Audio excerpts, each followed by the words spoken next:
Hello everybody and welcome back to Stellaris, where last episode we dug too greedily and too deeply, and Zandabon is now of course occupied by a crystalline bane. We're working on it, we are bombarding it down, we've got it down by 6%, and the devastation is at 11 right now. So that's absolutely great, we're going to continue to work on that. Let's bump this up to fast speed.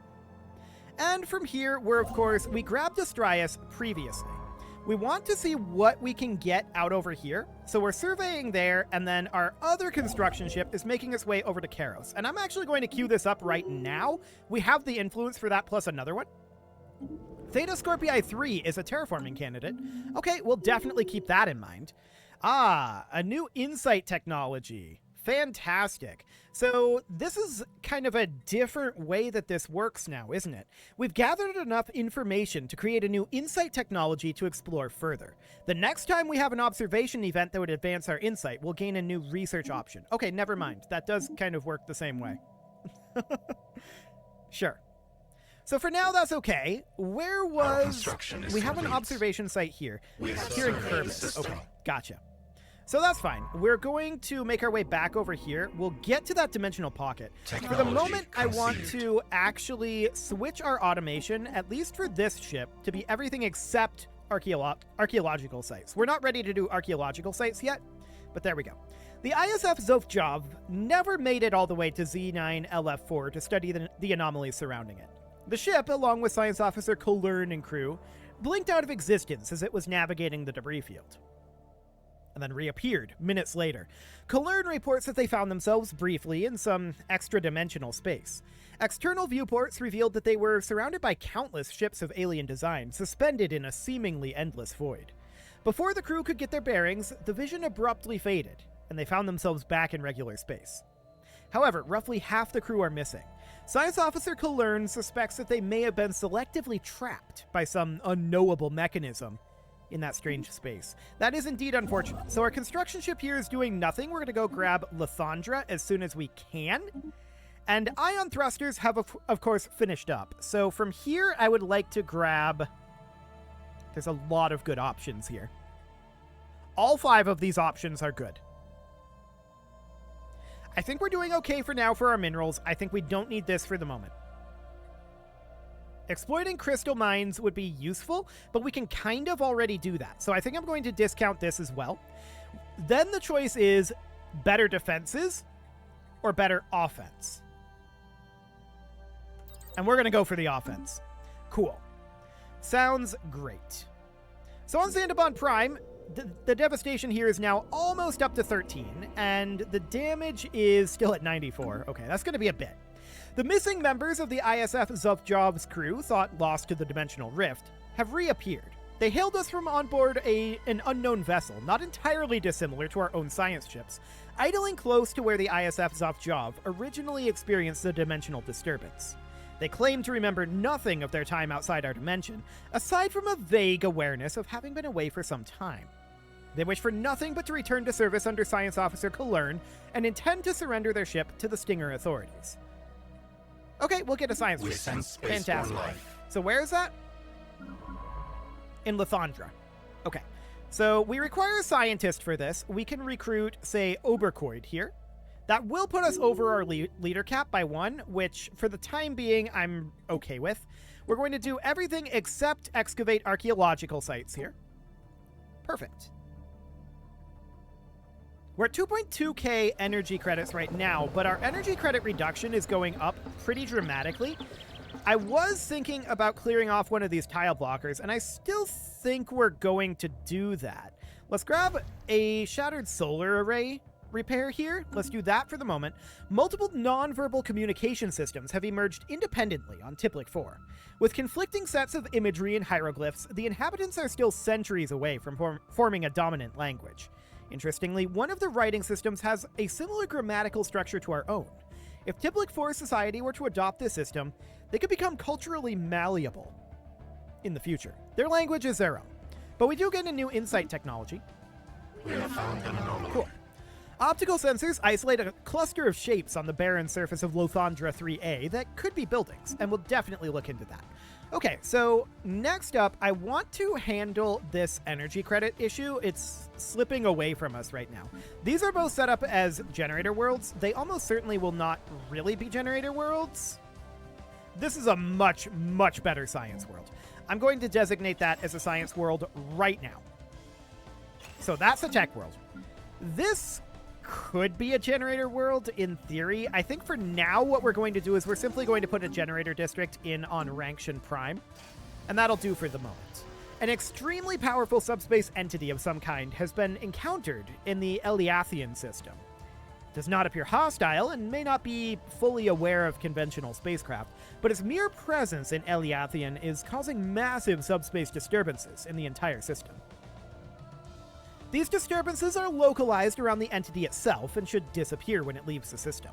While it does not acknowledge hails, the entity is continually emitting a complex pattern of tachyon pulses, which appears to be a form of language.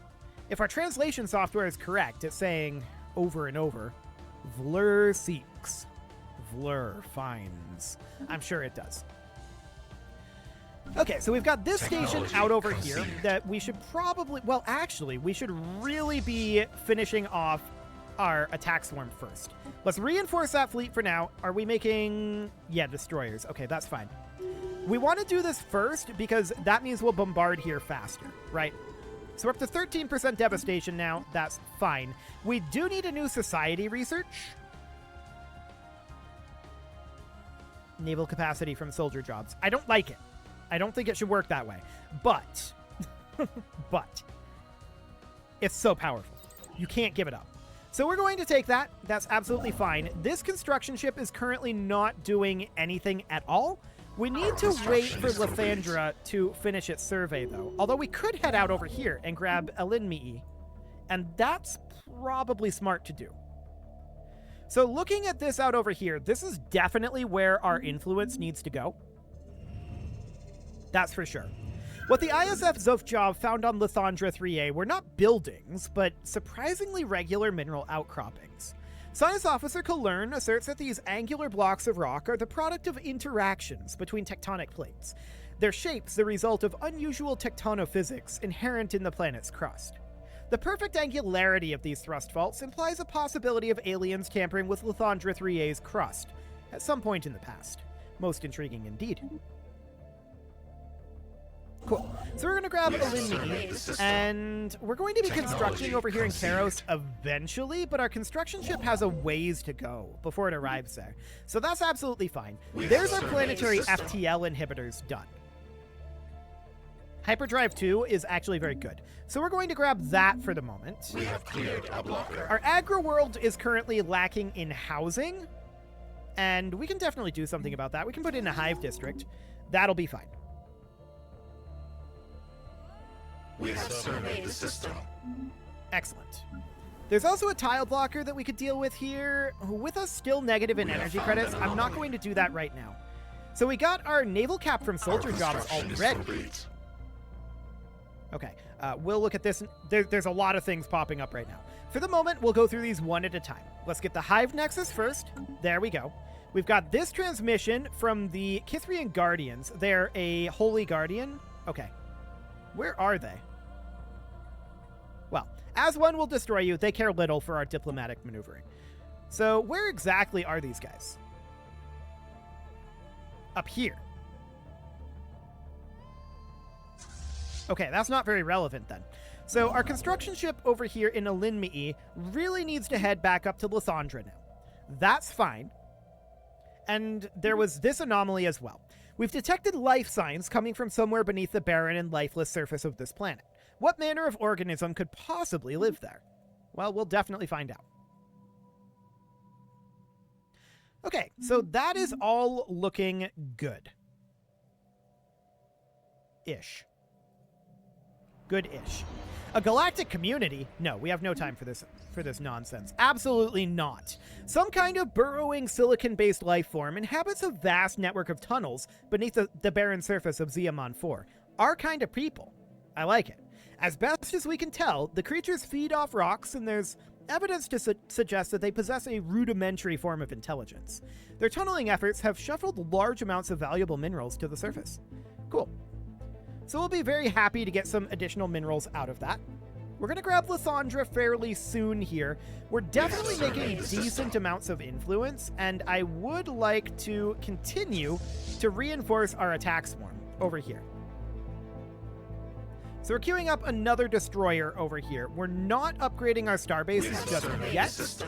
We will be getting to that. Fleets are kind of more important at this moment. So Lysandra will be under our control very shortly. After that, we're going to grab Zeamon immediately. We are going to be running low on influence fairly soon to grab everything up over here, and we're going to want to come down this way as well. Science Officer Oberliut reports that L49915 is covered from pole to pole in a web-like network of electrical filaments. These networks respond to external stimuli. The ISF Zofmul experimented with sending a low-voltage pulse to the surface, which resulted in a wave of illumination that rippled through the network like a circuit board. Even more remarkably, the webs rearranged themselves. A second low-voltage pulse revealed that the filaments had been organized into a new pattern, centered around where the previous pulse had contacted the surface of L49915. Oberliut concludes that this discovery confirms her long-held theory, that life can exist as almost purely electrical impulses, independent of cellular or viral structure. Cool. So we get a new skill for Oberliut, and we could certainly go for... That's an interesting one. On researching any anomaly, we get all research equal to monthly production, or basic resource discovery chance. This is probably better in the long term. It depends on how many anomalies you have left, right? Let's do that for now.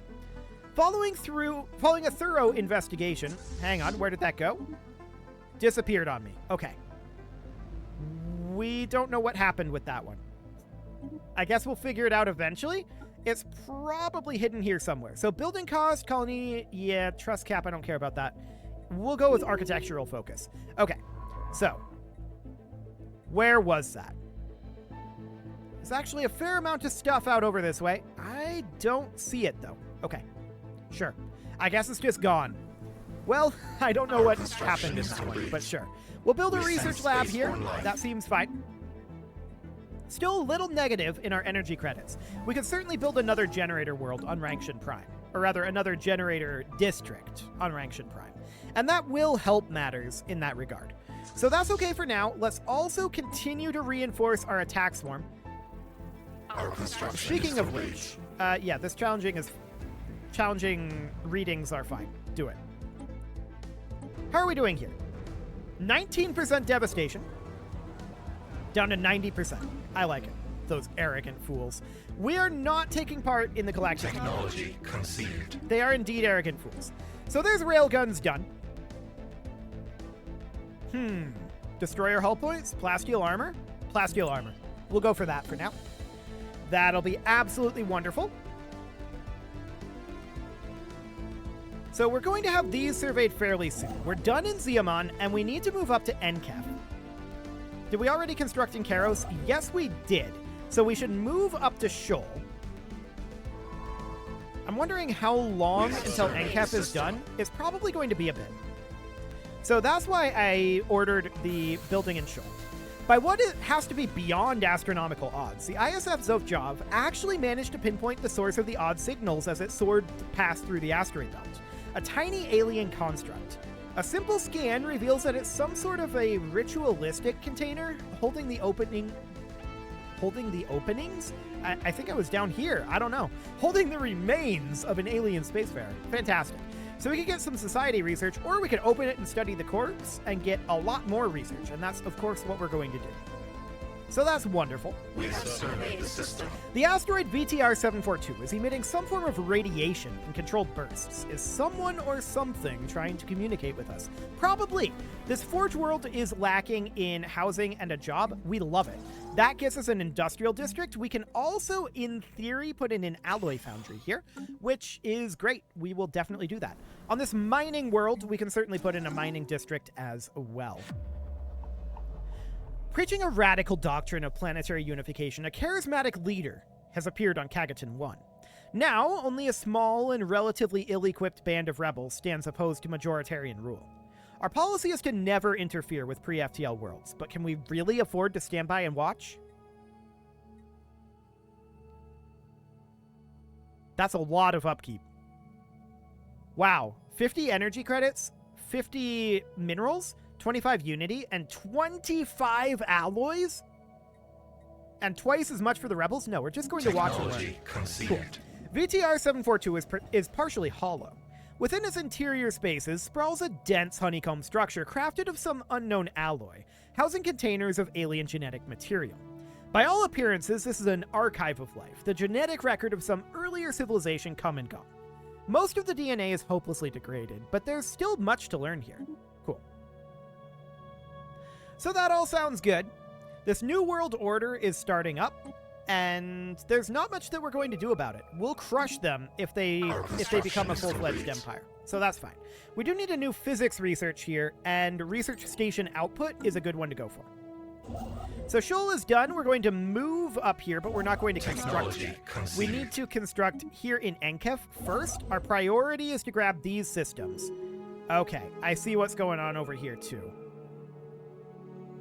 Okay. We need more society research. Deviancy reduction and amenities increase is pretty good. But also good is habitability, and we're going to grab that for now. So once we're done in Enkef, we'll head to Trambudan. We have surveyed the system. Taramda is now done. We're hoping to get Glidurum. Our construction is complete. We'll see what ends up happening with that. We have a leader trait available for our cognitive node. Research speed for military theory, flat research speed, just across the board. That's what we're going for. Fantastic. So that looks good. We do have a few additional worlds that we're going to be able to settle out here, and we will want to do that soon enough. We should definitely get a Hive Nexus upgraded on any worlds that we can, so that'll be great. The real question here at this point is... We have found an anomaly. Well, we'll get to that anomaly in a moment. The real question is, how much more do we actually need to reinforce this? 1,248? Okay, we can definitely get a good chunk of that anyway. So that's good. And up over here, we've got this anomaly. Scanners indicate the sandy dunes of Damian 2 are almost entirely composed of granulate rare metals. Perhaps some valuable resources could be extracted from them. Perhaps so. Generating unity on survey is always good. So we're going to research that. Looks good. I like it. So we're up to 34 alloys per month now. And we need to get our starbase here. For the rebels on Kagatin 1, the future appears grim. Under the inspired leadership of Perrin, pro-unification forces have seized power in most of the planet's population centers. Unity is imposed with an iron fist. I like this guy. Any dissent is quickly crushed. Fantastic. So research station output is great. We could just grab survey speed here. Wormhole stabilization, though. We're going to grab wormhole stabilization. We have a couple of wormholes. We have one here. We have one over here, which we don't know if we're going to get that one yet. We have one here. We have one here. All of that's great. The ISF Zof Luar crew is excited to report an unanticipated find on the surface of Damian 2. Not only are the plentiful sand dunes on the planet composed of rare metal granulate, the sand itself is almost entirely composed of countless broken nanites. These microscopic machines are millions of years old, their structure degraded far beyond any chance for reactivation. While we cannot determine a source of origin for these nanomachines, the society that created them must have been highly technologically advanced. Science Officer ISS Zof Luar, I don't think that's the actual science officer, that's the science ship. Okay, that's weird. Postulates that the nanites may have been used to terraform the surface of Damian 2 millions of years ago. So we get some nanites and an Elgate insight out of that. Cool. That is great. So our construction ships are idling. This one definitely should be building, and then we'll head into Taramda. We'll see if we manage to get Glidurum, but either way, our border is going to be in one of these two systems. Good to know. Technology and either way, this is a border system. So that's noted. Okay, plasteel armor is absolutely fine. We could go for cruisers. Do it. For society research, naval cap going up or node culling. That's interesting. Ah, allows us to replace nodes that are no longer suited for our purpose. That's interesting. But also, so's naval cap. We're going to grab the naval cap for now. Naval cap is always good. And we do want to continue to work on our fleet over here, right? That is absolutely going to be vital. But for the moment, our biggest concern is grabbing Taramda and hopefully Glitterum. We're not going to get any further than that, though. That's for sure. So we're done here. We're heading into Taramda. We're going to grab our starbase here in 4 months. I suspect we're not going to get Glitterum. That said, this guy's just sitting here. We're 1 month away here from grabbing our starbase here. Okay, so there's Taramda under our control. As soon as we're done with that, we're going to head down to Glitterum. I have no idea if we're going to get that or not. It may or may not happen. We haven't detected anything up over here just yet, but pretty soon this will be the only direction where it's even possible to lose territory. So that'll be good. We do have some gaps that we're going to need to fill in. No doubt about that. And we do need to grab a new tradition. I'm leaning towards adaptability here. So grabbing that increased habitability. Or maybe pop growth speed, which I think is under expansion. Colony development speed, starbase influence. Yeah. I think we go expansion here. Council agenda Okay, available. so that'll be fine. We also have a council agenda that we can do, apparently. No, we don't. Ah, what just popped up here? I think something in here? I don't know. I was hitting escape, and it just went away. That's unfortunate. Very unfortunate. I wanted to see what that was. But I think that was a Kagatin thing. Not 100%. Construction is complete. Okay, what do we got here? 29% devastation, which of course means this is now taking full damage from bombardment. Beautiful. We sense spaceborne life. We just maxed out our minerals here. I'm going to sell off a bunch of them. There we go. And we have an insight breakthrough imminent. Sounds good. Okay, they did grab Glitterum. So that, of course, means we'll head back to Chatib over here. So yeah, them grabbing Glitterum is a little sad, but not sad. Pictlings? Oh no. Okay. Well, we received a communique from the Pictlings. They are jerks, of course. As one, we will destroy you. Fantastic. So we're going to head back to Chatib. By the time we get there, I mean, we really do want to be heading out this way, right? That would be absolutely ideal. That said... Seek our end. Okay, I'm not hugely shocked about this one. So, the Star Corp declared war on us for Beetlejuice. Only Beetlejuice. That's interesting. That's very interesting. So, they're not equivalent to us. We can see here that they have 3 fleets. And we have just this one fleet. That fleet is stronger than their fleets. But we are currently bombarding Zandabon. Now, we can leave just this unit here while these guys make the very long and arduous process of going to Beetlejuice. That's going to take a while. We can reinforce this fleet. And we can start building a second fleet. Now, if we end up just losing Beetlejuice here, I'm not going to be too concerned about that, to be honest. We're not really in a great position to defend this area as of right now. But we'll see. So this bombardment is going to be dramatically slowed down, but we will retain some bombardment over here. That'll be fine. This attack swarm, we should probably consider actually buying in a little bit of alloys here, like so. And then maxing out this attack swarm. And then starting construction on a second fleet at this point. So we're going to queue up an additional Corvette. There we go. Did we ever get our additional Corvettes here? Yes, we did. Okay. I just wanted to check that. So that's fine for now. These guys are going to attack up over here. That's expected. Strong energy emissions of an unknown origin make this asteroid stand out from the rest of its peers in this crowded asteroid field, and we'll definitely research that. So I'm not shocked that these guys declared war on us. We are going to need to do something about this. If their fleets are split up, we absolutely can. And I'm also going to invest some resources on this Forge world in maxing out our industrial districts there. We sense spaceborne life. Okay, alpha aliens in the Bitreus system, and we'll definitely look into that. Cool. And with that, it is time to put a cut in here, so I'm going to go ahead and do that, and next episode, we'll see what ends up happening with this. Like I said, if they're just taking Betelgeuse, it's really not the end of the world. Betelgeuse is not a big deal. But if they spread out their forces, we can actually eliminate these one at a time. If their forces are concentrated, we'll have trouble until we manage to get a second fleet online, but we are going to have that very soon.